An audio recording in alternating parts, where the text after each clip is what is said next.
Welcome to this panel on translation as research. I'm going to hand over straight away to the speakers, but I think before we start, I'm just going to ask the speakers to introduce themselves, so you've got a sense of who is talking to you. I'm Charles Forsdick from the University of Liverpool. I currently work for the Arts and Humanities Research Council. I'll be talking about this in a moment. I run a programme for the Arts and Humanities Research Council called Translating Cultures. I've also been involved in the last 2 research assessment exercises for modern languages, and we'll have some reflections on the place of translation in those processes. But Peter, if you could just introduce yourself. I'm Peter Bush. I was Professor of Literary Translation at Middlesex University in the late 90s, and set up a MA in the theory and practice of translation, which involved practicing literary translators. And then I went to the University of East Anglia, and I was director of the British Centre for Literary Translation there. Hello, I'm Sandra Smith, and I was an academic at Cambridge for many years, where I taught French literature and translation, and I'm a translator from French, so I have experience in the negative aspects of the lack of recognition of translation as research. My name's Nick Harrison. I'm a professor of French and postcolonial studies at King's College London. I'm not a translator. I don't even mainly work on translation, but I've had this project that I'm going to talk about today around translation. That's excellent. Thanks, everybody, for those quick introductions. I'm going to ask Nick to start, partly because last year Nick published a document that's got the same title as this session, Translation as Research, a Manifesto. And it'd be good if Nick could speak about how that document came about and perhaps say a little bit about the content and where next. Yes. Okay. I've got a little PowerPoint. Mosey over here. Is that picking me up? Can you hear me okay? Okay. Yeah, so as the author of this document, or the main author of it, I collaborated with a lot of people, including Charles. Okay. And it's published towards the end of last year on this open access website, journal, Modern Languages Open.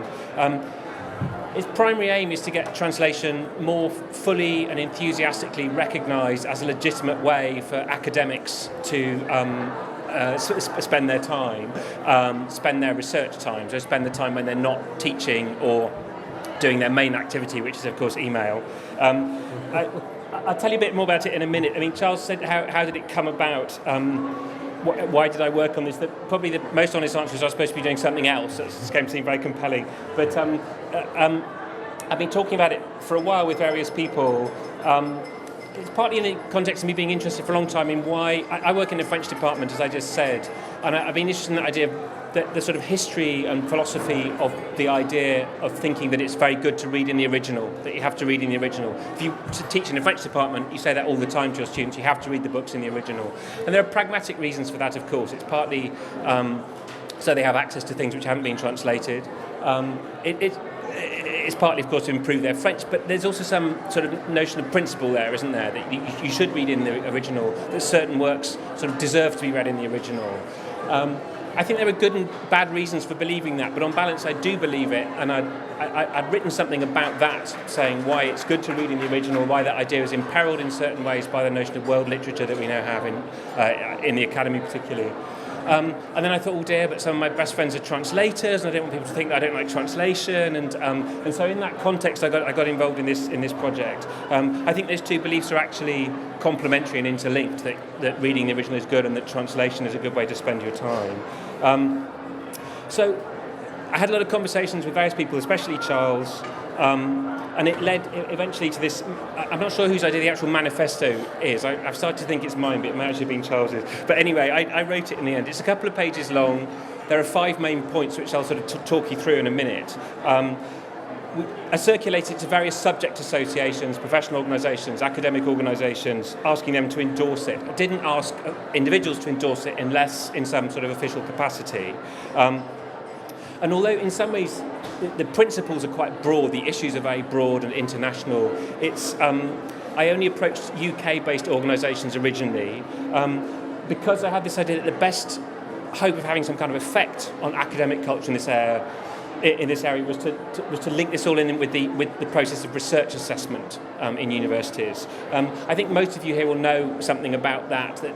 There are this thing called it was called the RAE. It's more recently been called the REF, Research Excellence Framework, through which all researchers in universities are assessed. Their work is kind of weighed and measured, as it were, graded, and that affects funding and it affects reputations, of course, of universities, of particular disciplines and departments. So. It's a big obsession for the people we call our managers, and in the past, anxieties about the status of translations in that process have inhibited people. Okay, I've got lots of sort of evidence about this. I mean, anecdotal evidence by its nature, but people saying they wanted to do a translation but felt they couldn't, or they worked on one but were told they couldn't submit it. Not everyone, but it's happened in various places. So the idea is that this manifesto will help this. So the idea is that if I'm a translator in university, I think, okay, I want to translate the new novel by William Sansal or work of philosophy or something. I tell my manager I'm going to do that. They say, "Ooh, I don't know, that's not good in the for the ref." I then say, "Haha, no, but look, there's this thing online, the translation manifesto, and it says it's okay and it's got good arguments." And it's endorsed by all these important people who themselves are going to be the ref assessors in due course. And then the manager says, "Yes, I'm very sorry, you were right, go ahead. Can I give you a pay rise while I'm talking to you?" That's the kind of ideal scenario. So these are the 5 points. The first is simply the assertion that translation should be treated as research. This is developed at slightly greater length in the manifesto, but it's only a couple of pages. Treated as research by academics and by their managers. Notably in modern languages, but in lots of other disciplines too, classics, comparative literature, philosophy, etc. Quite where that list ends is an interesting issue, of course, but I won't talk about that now. Second assertion is simply that in crucial respects this is not an argument about the meaning of the word research. There's a level on which you might react, is research the best way to describe translation? It's a fair question, but for these purposes I don't think it's a question we need to answer for a couple of reasons. One is that I didn't know when I first started on this, but Charles, I think, first told me that the MLA, the Modern Languages Association in the States, a very big professional organisation, has had a similar campaign going for a few years now. They're talking about exactly the same issues, and for them this is for tenure, for appointments, for promotions. They never use the word research, but they're talking about exactly the same thing, and in one sense that shows the word research isn't necessary to kind of conceptualise what's at stake here. Okay, we're stuck with the word research in a sense because we have this thing called the Research Excellence Framework, okay? But the point about that is that it has a very broad, very elastic conception of research already. It already encompasses a whole lot of very different things, and it encompasses translation. People have already submitted translation successfully. It's just that's not as widely known and believed as it should be. And because of that lack of confidence in it, then the work of translation is in effect discouraged in academia at the moment, or not rewarded sufficiently. Third assertion is simply that translation is intellectually and culturally valuable. Duh. I'm not really going to say much about that. I assume I have a kind of captive audience on that one here. The fourth one is translation is an exacting practice at once critical and creative. The point here is that it didn't seem enough sort of tactically or intellectually just to say translations are very useful to other people. It seemed important also to valorise translation as a practice and as a process, right? Something from which the translator themselves benefits as well as the people who get to read the translation. So the points here, this was argued through the language of the ref itself. Picking up various notions from there. One of the points is the idea that translations require and embody high levels of specialised knowledge and scholarship, linguistic, cultural, historical, philosophical, etc., etc. It's comparable in that way, I think, to something like the production of scholarly editions, annotated scholarly editions, which is much better established as a form of research in these assessment exercises. Also, the process of translation deepens and alters people's understanding of the text on which they're working, and that feeds into further scholarship and feeds back into teaching. And all of that produces a translation, an interpretation, if you like, that's original, that's significant, that's rigorous. These are the key terms against which things are assessed in the ref. And that's a significant intervention in intellectual and cultural life. Also, sorry, the point that translation is a form of creative writing, again, I think that is very widely accepted in translation studies, which itself is absolutely referable. I won't say much more about that now, but I would assert, as of lots of other people, that translations can be original, inventive works in their own right. The final point is another pragmatic one, which is that translations are no harder to assess than various other forms of research, scholarship and creative work. I haven't been a ref panellist myself, but I've talked to a lot of people who have been. This is one of the things I sensed that some sang anxiety about how difficult it was to assess translations as research. So there are a lot of things, as I say, it's very elastic what counts as research. Buildings can be research, pots can be research, theatrical performances can be research, musical compositions can be research. These are also very hard to assess as research, but they're accepted because universities want to endorse and support those practices. And the same has to extend to translation. Final assertion then just is in academic culture, before and far beyond Ref 2020 and far beyond the UK, should be translators a fully legitimate form of research. So that's the project and the text. To say the full text you can find online easily enough. Has it been successful? It was only published last year. It's got me invited to London Book Fair. I'm quite excited about that. Otherwise, it's probably too early to say. I think there is a kind of shift in the culture much more widely. This has been happening in the States already, as I say. Other people, including all the panellists here, have done more than me, I think, in this direction already. I've had some nice messages, though, since it's been published. Various associations have written and signed up. So this is the list as it currently stands. This is the original list, and then a whole lot more that are going to be added in the next few days. Often translators associations that are contacting me from abroad, from Canada, Australia, France, etc., etc. So that's been very gratifying. But perhaps even more importantly, I have had messages from a few academics saying this is exactly what I needed because I wanted to do this translation and I was being told that I shouldn't, and now I think I'm going to be able to do it. So if it's had that effect, then I think it's been worthwhile, even if, as I say, I should have been writing my own book instead. Thank you very much. That's great.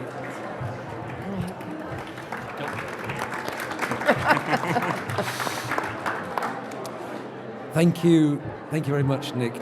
Just very briefly on the manifesto, a couple of comments. One is that I think it's concisely put together a range of research around this area. A lot of research now on translation as creative writing, translation as a form of critical reading. And this is a very pithy distillation of that work. It's an extremely useful lobbying tool, both within institutions, in departments, but also more generally in conversations with various funders in higher education, and I think it's going to continue to prove to be useful. The other thing I'd just underline before I pass over to Sandra is the international dimension. The MLA in the States have been working in this area for a while. Also in Australia, we've been in dialogue with a number of colleagues who are addressing similar questions, and it's very useful to have that more international perspective of the issues that are emerging institutionally and academically around this question. So thank you very much, Nick. I'm going to pass over now to Sandra. Thank you. Well, I think we have to make a distinction between the universities which offer undergraduate and graduate degrees in translation, like UEA, Anglia Ruskin. I think there are several others in the UK. In America, there's Columbia, NYU, and these institutions obviously recognize the value of having a translation as an academic and scholarly pursuit. Other universities, which tend to be in this country more traditional, I mean, my experience is really only with Cambridge, because they don't offer translation as a degree, when it comes to serious things like, I had taught at Cambridge for well over 2 decades, but when I wanted to apply for a specific post, I was told that all of the posts are 50% teaching, which I was doing anyway, and 50% research, which was my translation. But because translation was not recognized as research, I was not eligible to even apply for the post. So I continued teaching, and I had to cut down my teaching in order to fit in the translating that I was doing at the time. They also have a system at several universities in England, none in America, whereby you can do a PhD by published work. UEA does it, Anglia Ruskin does it, Cambridge does it. But when I spoke to the then head of the board, brought along 10 books I translated, each of which had an introduction that I'd written, analyzing and putting it in context, and et cetera. He just sort of opened each book, looked at the introduction, basically didn't read anything. 12 pages, next. 7 pages, next. And then he said at the end, not enough. You've translated 10 books by Nemirovsky. Write a book about Nemirovsky, and then it might be considered, and it would. But even then, they didn't know which department it would come under. Would it be the Modern Languages department? Probably. Or would it be the English department? So all of these issues affected and do affect other people's careers and the way that you can advance in your careers, because it's not recognized as research. Anyone who's actually done any translation will realize how much research in the very traditional sense is actually involved. For example, when I was translating Suite Française, I wasn't a historian.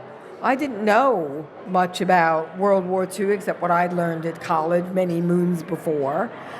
And I had to write footnotes that were appropriate for the British and American readership, footnotes that didn't exist in the original because everyone in France who read it in French knew the references. But in England and America, they might not know, for example, what the milice was. They would not know if you mentioned Darquier, who he was, or, a lot of the famous figures, historical figures, everyone knew in France, but would not necessarily know in English, or England or America, and it was aimed at both audiences. So I had to do a lot of research in history and contact historians and write footnotes and get them checked and make sure that they were correct. And even on the thing I'm doing at the moment, my work at the moment on a biography, I found mistakes in some of the footnotes. There was one footnote that attributed play by Camus to Sartre. There were mistakes like that, and as a translator, you really have to do the research. And the other thing I found in doing book tours and things, especially for Suite Française, people would ask me questions about the history. So I had to know how to answer some of those questions. Sometimes I couldn't, but very often I could because I had done the research. So that's one kind of academic research that I doubt any university would discount. I mean, they would accept it as legitimate research.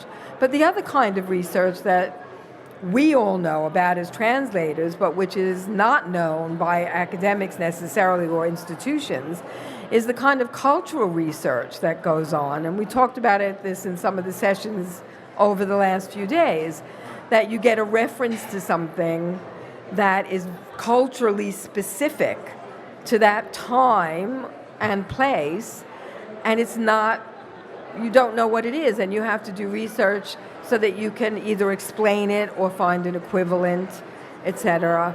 And certain objects that don't exist.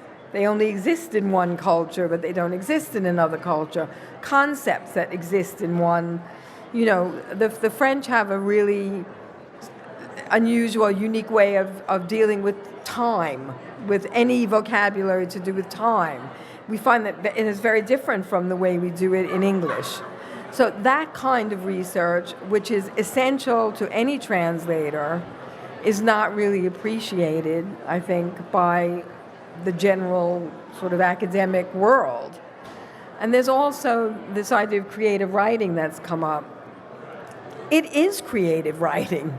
I mean, I went to a talk once in Cambridge by Will Self, the author, and because we always have this campaign to try and get translation sort of noticed. It was full. The ADC theater was absolutely packed, 500 people. And when it came to questions, I stood up and I said, are your books translated into other languages, and what is your relationship with your translators?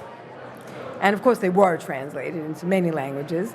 And he said, well, my French translator in particular has this very unusual idea. He thinks he wrote the book. And I said, well, he did. So there was this huge gasp in the audience, you know.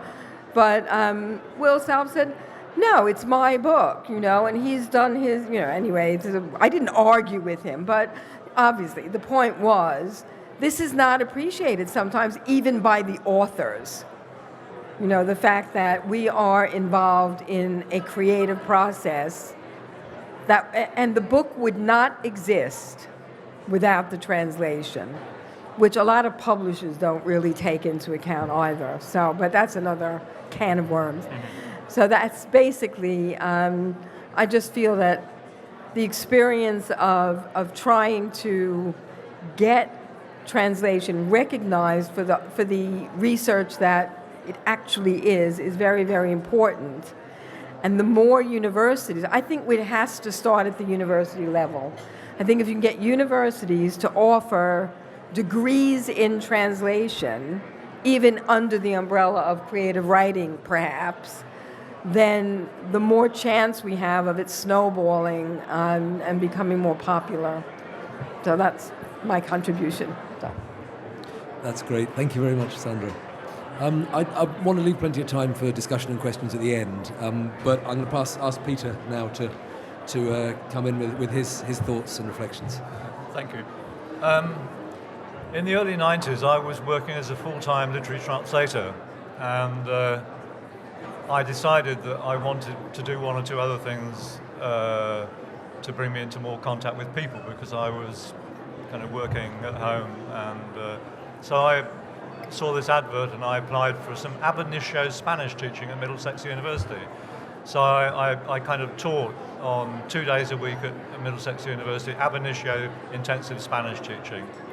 And they had a change of dean of the faculty, and professor of French, Gabrielle Parker, and she kind of interviewed all members of staff, and she said, you're teaching ab initio Spanish, and yet you're translating Juan Goytisolo, this great Spanish writer, Juan Carlos Onetti, this wonderful Uruguayan writer.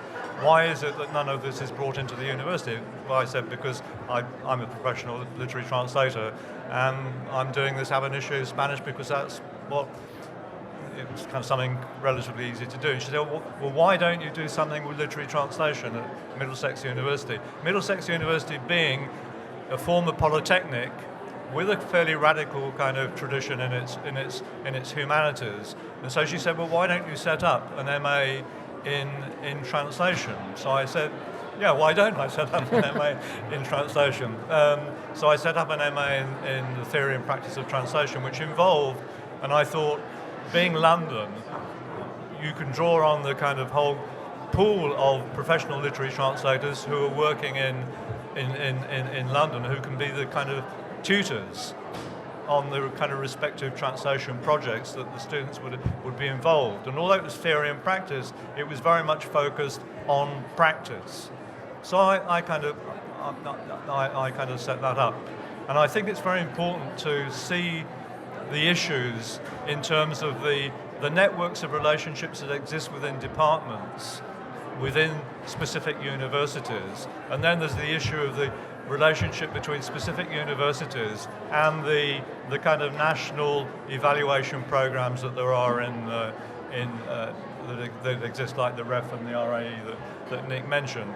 So that when the first kind of RAE came up, Middlesex University, they said, well, why don't we put in Peter Bush's translations for assessment as part of the kind of languages package?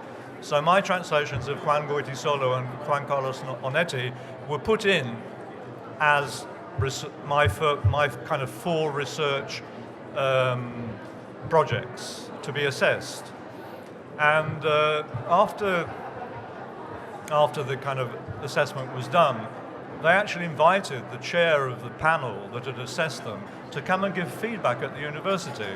It was a guy who was professor of Spanish at Salford University. And so all my colleagues were there, and the professor this guy was there. And he said, well, he actually started by saying, well, of course, there's Peter Bush here, and he's got these wonderful translations of Juan Gordisolo and Juan Carlos Onetti. But in terms of the research exercise, they were kind of worth nothing at all. So you might as well have put them in the rubbish bin. That this was the opening, his kind of opening remarks. Meanwhile, in another part of the UK, at the University of East Anglia, which Sandra has mentioned, there was a certain novelist called W.G. Sebald, a German novelist who you may have heard of, and his novels was in the translations by Anthea Bell and Michael Hulse were being presented also by UEA as his research projects. And what did the German panel decide to do? They decided that, like my translations, the translations of his novels were worthless in terms of getting points, and so they were thrown out. Then I moved on, I became the director of the British Centre for Literary Translation, and the next research assessment evaluation came up, and one of the conversations that I started there was that say that literary translation was creative writing, that there should be cooperation between the area of creative writing at UEA and the BCLT.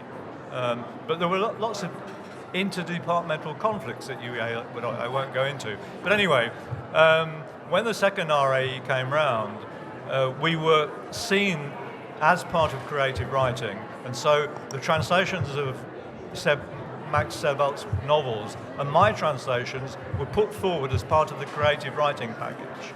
And when it was evaluated, they got a very high kind of top evaluation of 5 or 5 plus or whatever it was. And in the feedback from the panel, it said it was a most original and innovative idea to include translations within the creative writing.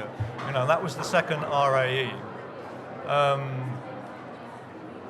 I would say, though, that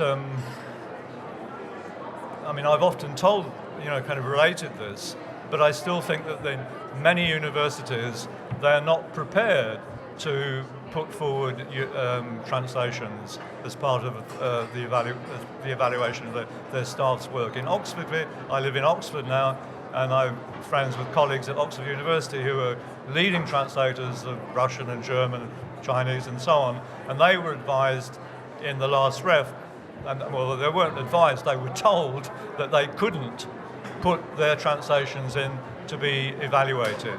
They could put forward an article written about the author that they've translated, or an article about the translation, but not the translations themselves. So I think that there are kind of big issues, and undoubtedly the Manifesto is a great weapon to kind of take into these discussions, but there's a whole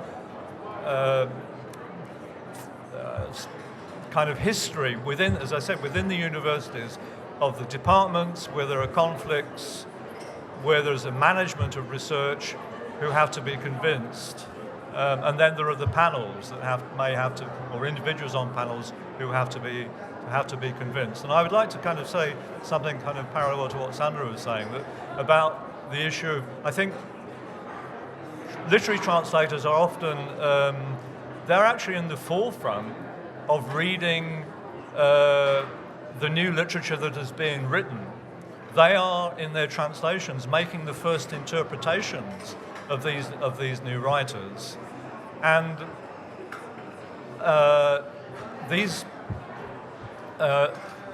their literary translators are working for a readership that goes beyond the scholarly discussions of literature that is generated by university departments to a much wider audience. So in fact, I think that members of language departments should see that really these translations, far from kind of taking away from their subject, are actually opening up and broadening the audience and the readerships for what they're really interested in, the literatures that they're interested in. It's there's an MA in, just finally, there is an MA in World Literature at Oxford.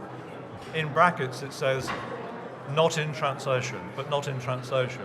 I mean, there's a whole kind of can of worms there, which I think boils down to this suspicion of of translated literature. How are we going to talk about this book because we don't know what the relationship of this translated work is to the original? And rather than seeing that as being, you know, a kind of an original starting point, it's seen as a way of not bringing it in at all. But at the same time, I had an email from a colleague at Monash University in Melbourne the day before yesterday, and he said, I'm pleased to say that on the World Literature Programme at Monash University for first-year students, they want to include a book that you've translated. Can you kind of talk to the publishers and see whether they can make sure that they can have 350 copies of the translation over in Melbourne for September? So, you know, again, Monash University is not Oxford University, but Monash University are doing something that I think is at the forefront, whereas Oxford University are lagging a long way behind. But the Monash model has something very important beyond that, which is that if 350 students are going to read that translation, this immediately bumps up the number of copies that are being sold. If we had translation as part of broad courses in universities, this would immediately generate enormous increase in the sales of translations, would encourage publishers to publish more translations in the English-speaking world, and would change this kind of, you know, this idea that we're self-sufficient in the English-speaking world, we don't need to read foreign literatures. But in a way, that can start, I mean, that's something very important that universities can do in this whole kind of opening up of horizons in literature, in world literature. Can I just comment on some of the things that you said? I agree entirely. I think there's another chicken and egg situation, which is that a lot of the existing professors are not translators or are not fluent in a foreign language and therefore cannot comment on the quality of the translations. I found this at Cambridge because at Cambridge you can either read 2 modern languages and have a degree in MML, or you can read English, but you can do a language, which in America would be sort of the minor. You could do the major and the minor. It was called Paper 7. Those of you who are Cambridge would probably remember that. And it was basically a foreign language literature. When the paper began, you could do this. You had to read. It was a 2-year course, which of course at Cambridge and Oxford is very unusual. Usually it's like 1 term. This was an actual 2 full years of the same coursework, and it was a large syllabus. And in the French, for example, we had poets, 13 poets from Villon all the way to René Char. And we had 2 set texts. One was Andromaque, Racine, and the other was Flaubert, Trois Contes. You could do that at paper in Russian, Italian, Latin, French, Spanish, German, Old English. By the time the paper was axed, which was about 2 years ago, it was only French, Spanish, Italian, and German. The reason the paper was axed was because only 2 members of the English faculty were capable of teaching it and marking the exams. The rest of us were considered external supervisors, and the reason it was axed was they couldn't afford us.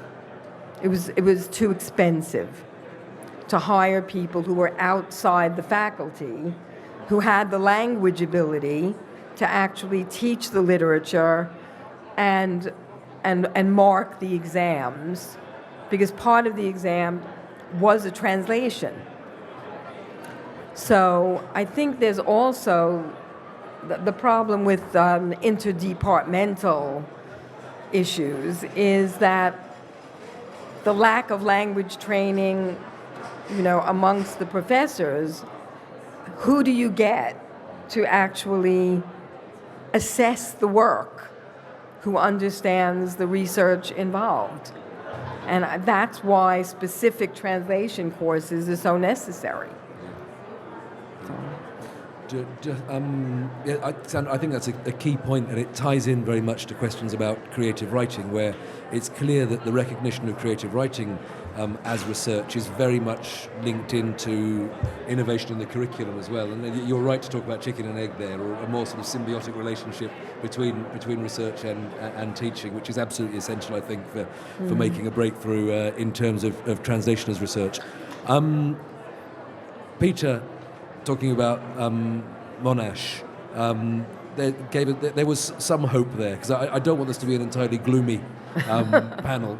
The other thing Peter mentioned that I think is very important is that interface between professional translation outside the academy and the issues we're talking about inside the academy. And just before I open things up, just a couple of comments about some of those issues. As I said in the introductions, I'm currently seconded to the Arts and Humanities Research Council, and I run a program called Translating Cultures, and it's a remarkable program. It's about 100 projects looking at all sorts of elements and aspects of translation, including intermedial translation, translation policy for NGOs, a number of projects on multilingualism. One thing that strikes me, though, and frustrates me, is that in fact, I don't think any of those projects have a practice-led translation dimension. I'm not sure why that is. The Research Council is open to funding that work. They don't actually include, the Arts and Humanities Research Council don't include translation amongst their suggested forms of publication, but they're very open to it. And there clearly is an institutional and a structural problem here, which I think, in terms of the manifesto and in terms of the experience of Sandra and Peter, were very clear. It is partly to do with research assessment. I'm one of those people who, for 2 exercises now, has been involved in that. 2008 I was on the French panel, last time I was on the Modern Languages panel. And I'm afraid we've got another chicken and egg situation here, because increasingly, and to offer you reassurance, panels are open to assessing translation. But there's a real risk aversion within universities, which I think is very much what both Sandra and Peter were describing. And that seems, for reasons that are difficult for me to understand, although there's quite a lot of it at stake financially and reputationally in this assessment, a lot of departments are actively still discouraging colleagues from undertaking translation research, or their research is in parallel to translation activity. And that has knock-on effects, and this was very much part of the MLA campaign in the States. It has real knock-on effects for hiring, and once people are hired, for promotion as well. And it's very rare to see a proper appreciation of the value of translation as research, apart from in a handful of enlightened institutions. Which very much backs up the points Nick has made in the manifesto. In terms of solutions, I think a number have been alluded to already. Both Peter and Sandra, and Nick mentioned this as well, talked about the parallels with and also the entanglements with creative writing. And crucially, something Peter mentioned, challenging the divergence in practice, which is very much there at the moment, and which I find rather puzzling. The good thing about the establishment of creative writing as a form of research is it provides very clear mechanisms of how, in text-based creative activity, you can evaluate the quality and the research content of this sort of work. It's also crucially, and Peter mentioned this and I endorse it entirely, for a subject area like modern languages, which, as you'll all know, is rather beleaguered nationally at the moment. It's a great way of raising visibility and developing what Mary Louise Pratt called 15 years or so ago now, that public idea about language. And I think translation is absolutely central to that. And the moment is really quite propitious, I think. I really like Peter's point about translators often being in the vanguard of criticism on not just contemporary literature, but hyper-contemporary literature. Translators, in many ways, being the barometer for picking up on the real sort of quality work that's emerging and that merits attention in university curricula and in research. And I think one thing that's coming from translation studies as opposed to from translation practice is this increasing awareness of the way in which translation is in its own right a mode of reading and a very high-level mode of criticism, which is linked into an increasing attention to slow and deep reading as something which, as Nick said, has long been central to modern languages in the UK. And there are a number of colleagues, particularly at UEA, researchers like Clive Scott, who I think have done extremely important work in that area. What remains, though, is the question of evaluation. And Peter mentioned this, and Sandra alluded to it as well, that in certain quarters, there's still a real reluctance to accept that Nick's final point, I think, in the manifesto is true, that there's nothing really more challenging about translation than judging other forms of research, whether they're practice-based or not. And that has knock-on effects really to the way in which some of these evaluation mechanisms, when they will consider translation, expect the translation to look like. I'm somebody who thinks that the research content of translation is actually intrinsic. You don't necessarily need a huge paratextual apparatus, long introduction, footnotes. Sometimes they're useful, sometimes they're not. As with other forms of practice-based work, often a brief gloss around the research content is satisfactory. And I think that has real implications for what Peter mentioned at the end, which is to do with the ways in which translation, seen as research, is published and disseminated. Because it's clear that publishers don't want that sort of apparatus. And the risk here is very much a bifurcation between professional translation outside the academy and translation as research. And I think we need to be quite vigilant about that. In terms of future prospects, and then I'll open things up, Nick mentioned one development which I think is quite exciting. For a while, these debates around translation and research have been restricted very much to modern language departments and English departments. There was a great article a couple of weeks ago in the Times Higher by a classicist talking about all these debates around translation as research in relation to classical literature. There are similar debates emerging in philosophy as well, and the way in which translation of philosophy can, in certain contexts, be the highest form of philosophical research. I'm hoping for a time when universities will, in the same way as they now have writers in residence on creative writing programs, will have translators in residence. And there's some movement in that area, and I think there are all sorts of opportunities there. At the same time, and I think this is central really to what we're talking about tonight, it's that interface between the academy and beyond the academy that's important. And we might have some discussion around this. It's to do really with the dynamics of the production of translations, commercial imperatives, and the way in which translation as research possibly allows enclaves for translation which is not so much demand-led and maybe seen as supply-led. And it allows risks and translation, introduction of texts to audiences that might not otherwise get into circulation. Because what we're seeing in the arts and humanities at the moment is a real sense across a number of fields that it is simply not good enough to be alinguistic or linguistically mute.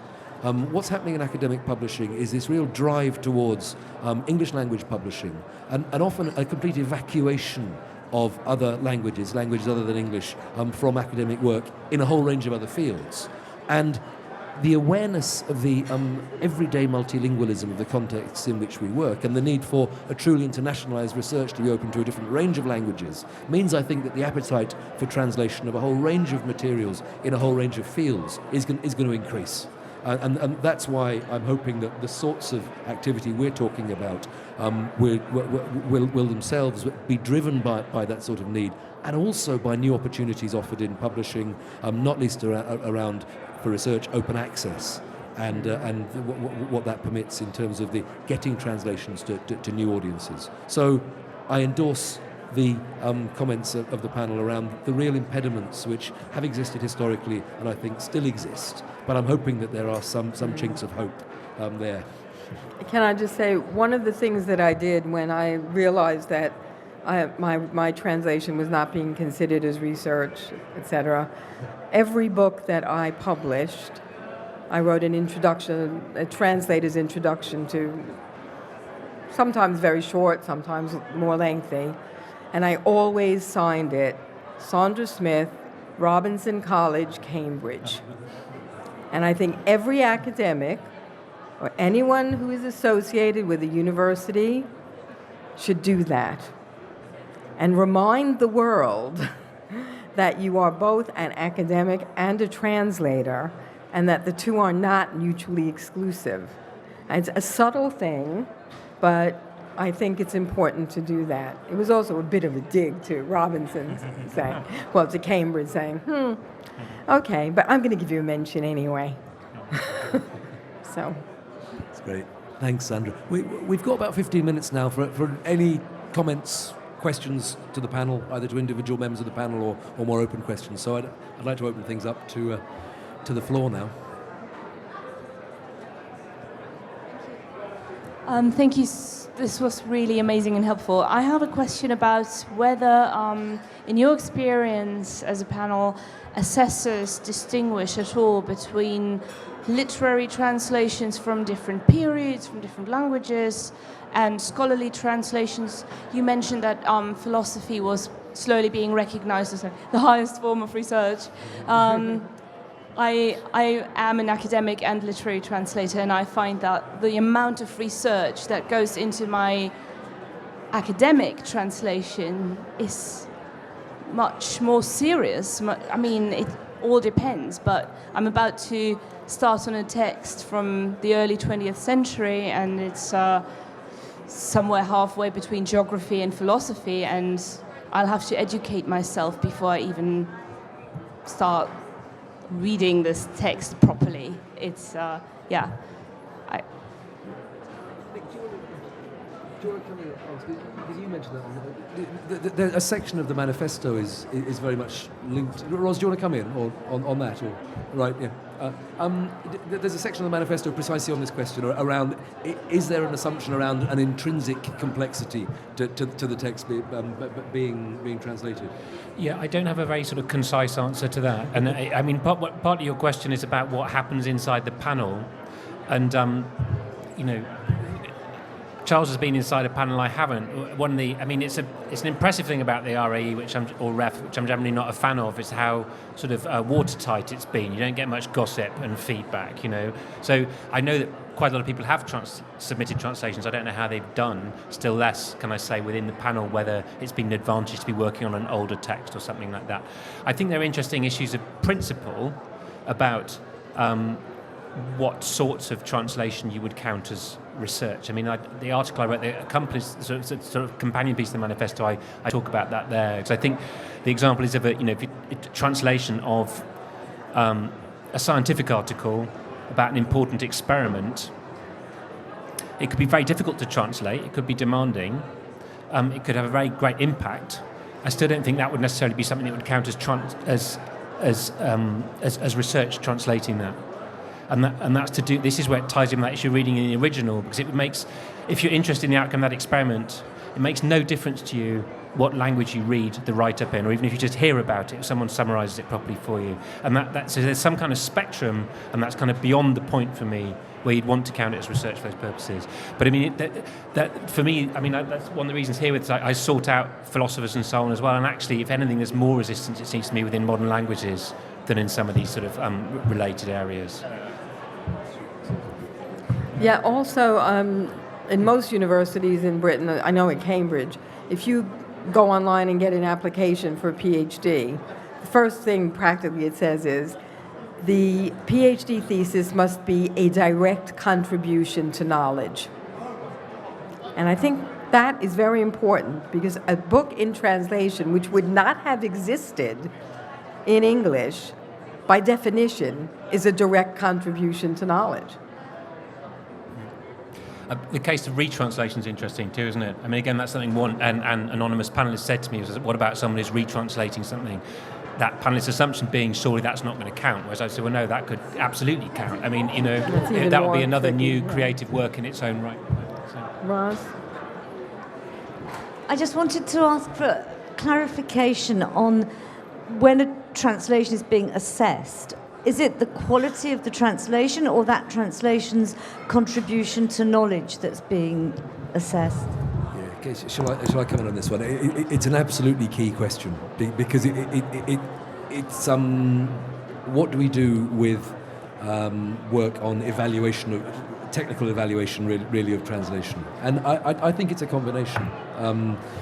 It's taken as read that the quality of the translation will be high, although when we're talking about the links between translation and creative writing, a lot of the usual parameters for evaluation become rather hazy, and there are clearly issues around translation and transcreation here as well. But at the forefront is what Sandra's mentioned, and what you alluded to, Ros, and that's this idea of research being a contribution to knowledge, and that there being something intrinsic to the translation process, which somehow is drawing on knowledge and turning that into a publication which is going to be useful for a disciplinary area, is going to advance thinking in that area. So I think the technical evaluation is there, but it's also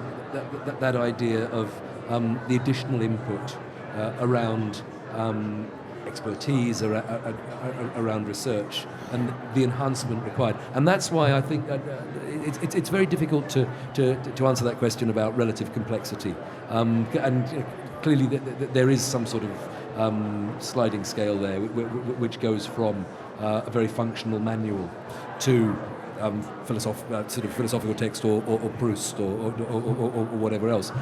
If you look at the MLA guidelines, and I'm not sure how helpful this is, that their default position is that the complexity of the text is one of the markers of translation being research, without actually defining that further. So it's a balance really between the two.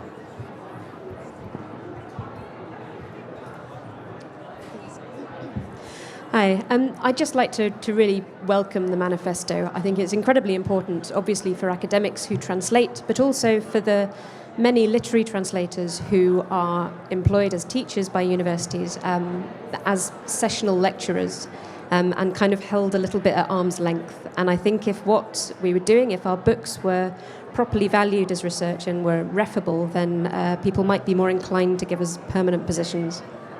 And I know a lot of people are in that situation. Mm. Yeah. No, it's quite narrowly focused in some ways, but it has megalomaniac ambitions on other levels, and that'll be one of them, is jobs for everyone.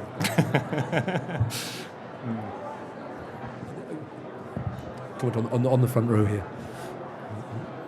Just with the comparison with creative writing, I was wondering if creative writing has been accepted as research to date. Yeah. Yes, it's short on. I mean, in a way, that's the thing. This is lagging behind creative writing, and as in Peter's anecdotes as well. So, but that's also helped open this door, I think. It's coming back to your question. I don't think anyone thinks you can assess creative writing other than on aesthetic grounds, among others. That's somewhat controversial, but I can't see beyond that myself. I had this discussion at the UEA and setting up a PhD where students could kind of submit a translation for their PhD.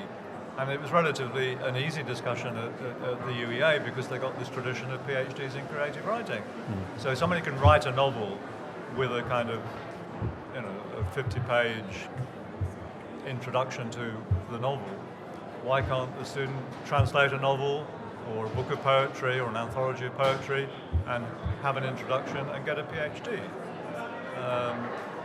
But I think there's,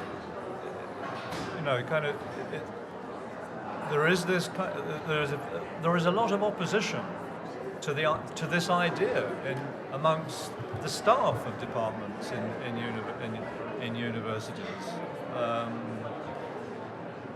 Do you think that's because they're not? Well, I think a related issue is that the big surge of interest in translation in universities has been translation studies.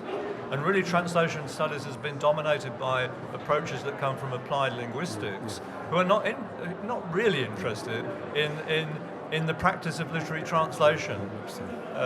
They're interested in models of the practice of literary translation that are developed from like corpuses of translations that are completely abstracted from the kind of subjective historical process that is real literary translation, done by individuals. I think, though, it's important to note that the acceptance of creative writing was itself a long process, and not without quite a lot of resistance. I think that's why it's quite a telling model.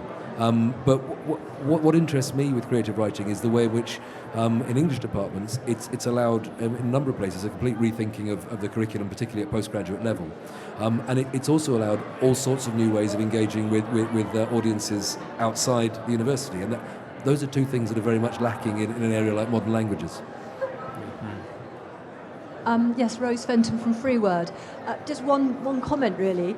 In the last few years, the Arts Council has absolutely accepted the idea of the translator as an artist, as a creative artist, writer in their own right. And that, I think it's emerged only fairly recently. I mean, they seem to be very clear about that.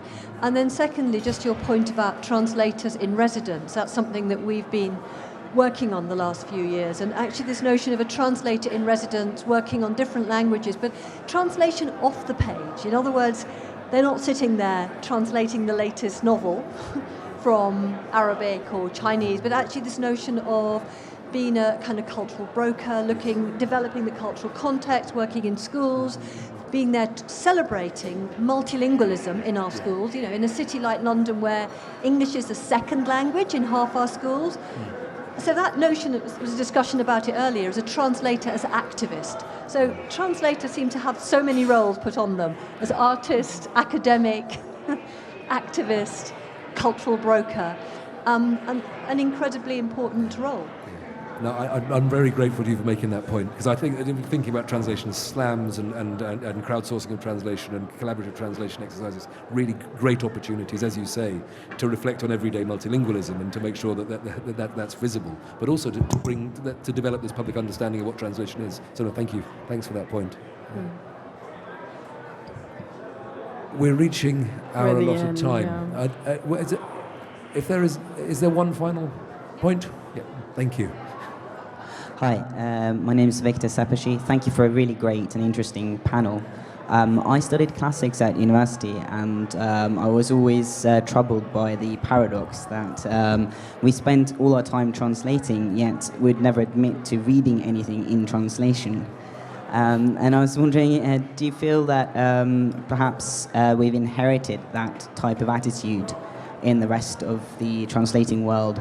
And also, isn't it a bit peculiar that classics is one of the oldest subjects, it is the founding subject of most universities, and it is in effect translation? You did read it in translation.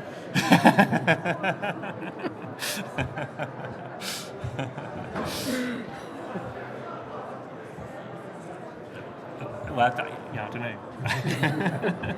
No, it is one of those odd things, because one of the things I was teaching, as I mentioned before, was Andromaque, and I was comparing the French, the Racine, with the Greek.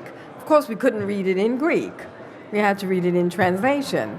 And at certain points, I actually went to a classicist I knew, and I said, would you please look at the Greek and tell me if this translation is correct, because it sounds off.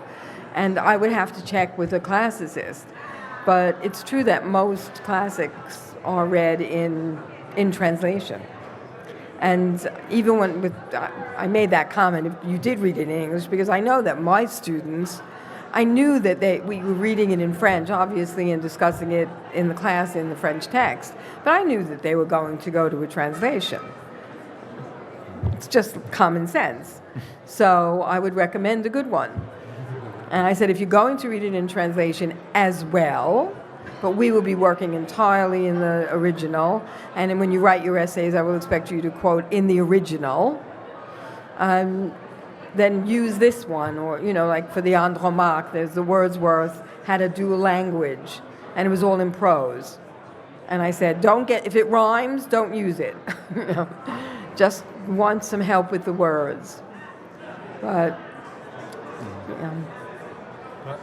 I think that the translation of the classics is an area which is very fruitful, because there are so many translations around, so that you can, with students, you can look at a kind of range of translations of a Chinese classic, a Japanese classic, or Italian classic, and the source language kind of recedes in importance.